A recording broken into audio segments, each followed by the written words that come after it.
Hi, this is Kevin Crowe, head coach at UCD Rugby Club. In this series of interviews, in conjunction with club sponsor Crowe, we talk to past and present players who share their memories of the club and how it has impacted their career both on and off the field. In this video, we catch up with Garry and Jack Ringrose.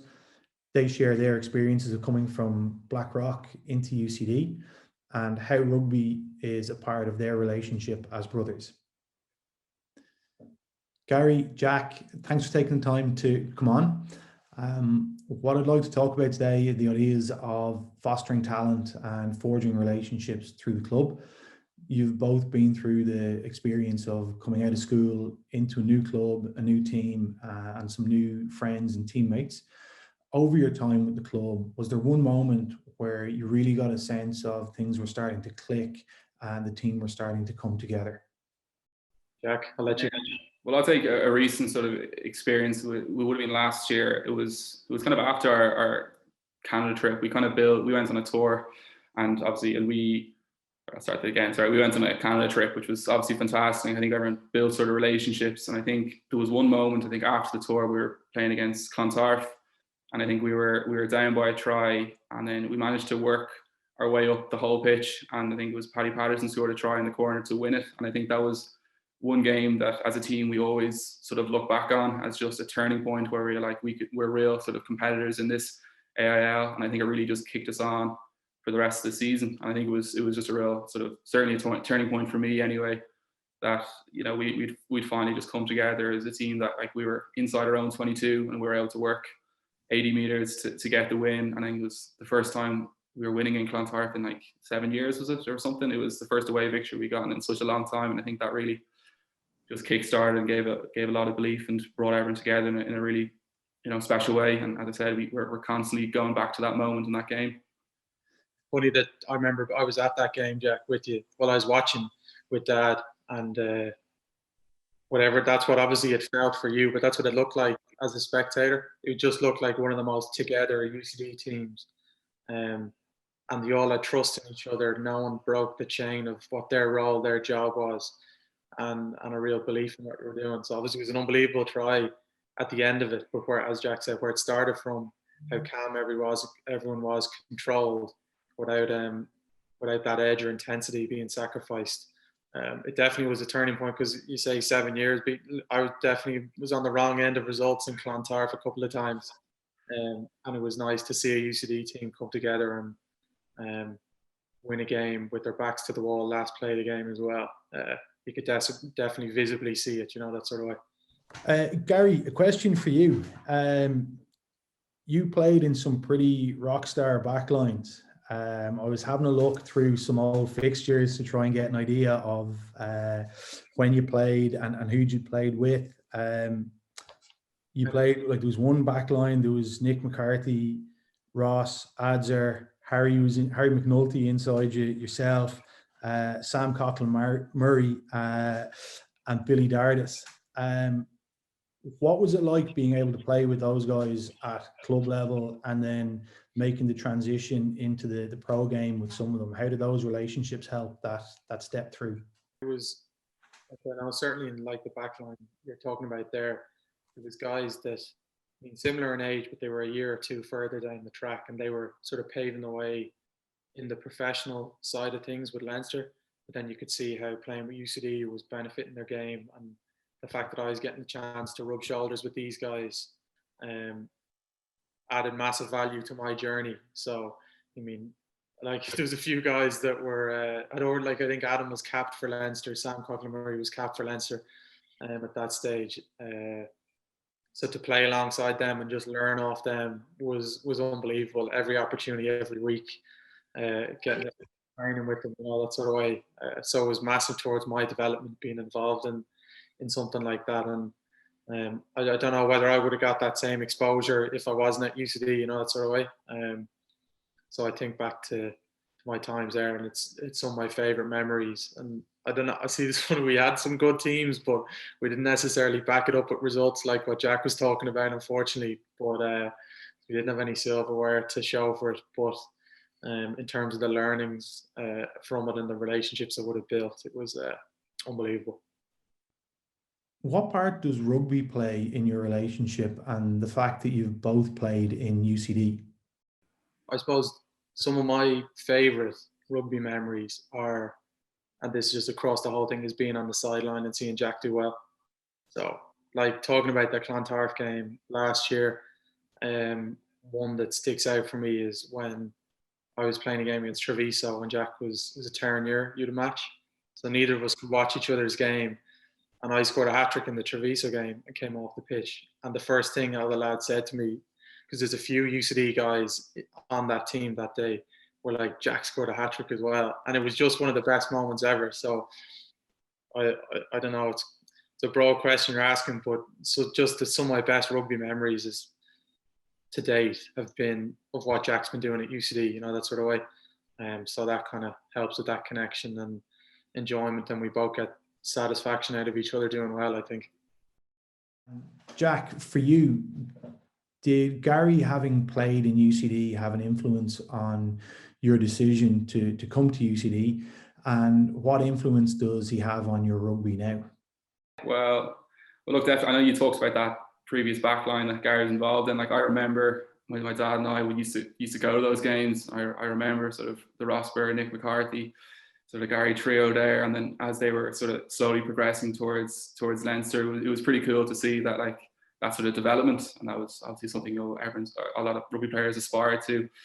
And seeing how they developed at UCD was it just looked like the perfect sort of place for me to fit in. And I think there was already sort of great culture at the games there, and it was sort of a level up from schools in what was there. And I think, look, a lot of people aren't blessed that they have an older professional brother who can turn to for advice and check out sort of game tape and stuff like that. So certainly after games, I'll show him game tape and he'll be able to sort of break down the do's and don'ts. And thankfully he's qualified enough to do that and can give me the best advice. And then it's also great that we're able to sort of bounce ideas off each other. Like, as in, it's, Leinster are quite good at sort of showing off sort of different sort of game plays they do and patterns, and then it's pretty cool if they can sort of mirror against UCD. And then when I see him play, I'm always, I could talk to you or talking to Brad or something about what he did and how we can implement it in our game. So,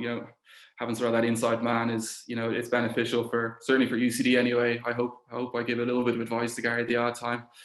That's two-way, definitely two-way. Even picking up on when Jack does show me stuff.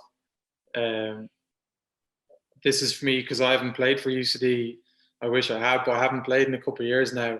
But the philosophy seems to align definitely with Leinster and how to approach and play the game. There's a lot of similarities between it. So it's two-way when I see stuff that Jack's talking about and stuff that he's thinking about based on the pictures he's seeing. Then that kind of makes me think, oh yeah, how could that be implemented, or how can that work on what I'm doing? That sort of way. So it's and equally, if Jack asked me advice, what do I think on this? Even asking me the question is forcing me to think in a way that I wouldn't have thought about if I wasn't asked the question in the first place. So it's I know Jack's saying I give him advice, but it's definitely two-way in what I get out of it and what Jack gets out of it. Lads, something we've spoken about with everybody who's come on has been the colours. Garry, I don't think you've gotten to play in the colours yet. So to you, Jack, as you have one up on your brother in this, maybe you could give us your experiences of the colours. Well, since I've actually played in one, I'll take this one. It's such a rivalry, and it's probably the only time you can it mirrors maybe that sort of Blackrock Michaels rivalry. Like, it's just like, I know everyone in Trinity and like I'd be friends with people in there. But just when it comes down to that colours game, there's just such an atmosphere and sort of culture built around it. And I think my first one I got was off. I came off the bench, and unfortunately I haven't won a colours yet, so I'm still waiting on one.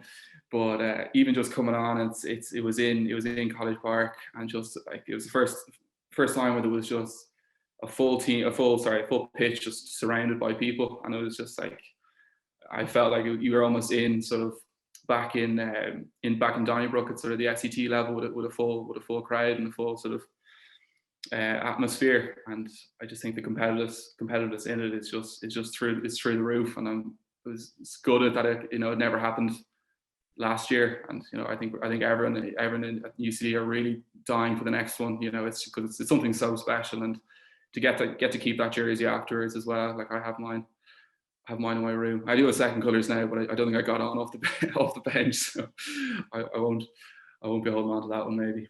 Find it as well. Like remember when our grandparents, Jack, when you'd be talking to putting your granddad, they'd be like, "Oh, did you get your colours?" Like there's a huge history behind it, and I don't know, I couldn't tell you what year it goes back to, but that kind of adds to the rivalry in itself of what's gone before and how long it's been going for. It's a big deal.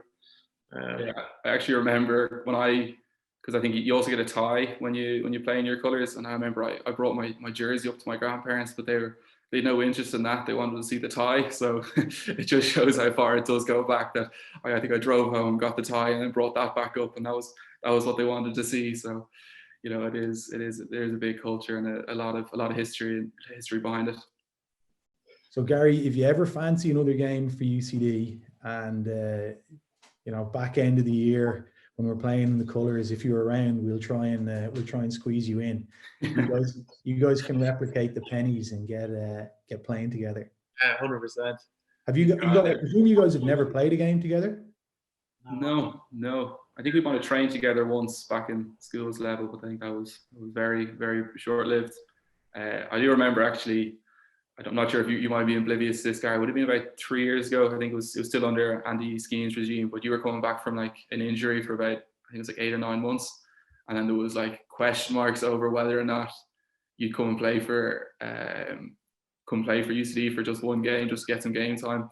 Again, you're probably oblivious to this, and then I think I was on the outskirts of the seniors at the time, and I think Andy was saying we might slot you in just for this one, but anyway, it unfortunately never happened. I remember I was coming back off months out, and I hadn't played, and we had a game against Exeter coming up. I remember I do remember it. I remember it exactly, because the thought of the fact we could have been actually playing together would be a bit of crack. Yeah, definitely. The opportunity will have to come up. I think it's a no-brainer at some point. Yeah, have to hang on. Absolutely. What would it mean to you guys to play together? I think it'd be pretty special, definitely. I'm not sure if I'd like to play together or play against each other. There's two sides to it. No, like obviously we've kicked the ball in the garden, and in the park all our lives together, and to be able to put on a jersey and to play in a competitive game together, I think would be a pretty, special time, special moment. And look, I don't think it's going to happen anytime soon, but down the line, it could be something at the tail end of Gary's career that he might slip on a UCD jersey again. We'll see if the body's still up for it. Young lads coming through Leinster, I could be goosed sooner rather than later. The fact that both of us have had such special memories at UCD, to be able to share them and experience that together would be, it'd be hard to put into words. So as Jack said, hopefully the opportunity presents itself at some point, because I know we both love to do it. We both love to do that. I don't know what positions we played on. Yeah. We could play 12, Jack played 13, or take over the center field. Yeah, could be an option.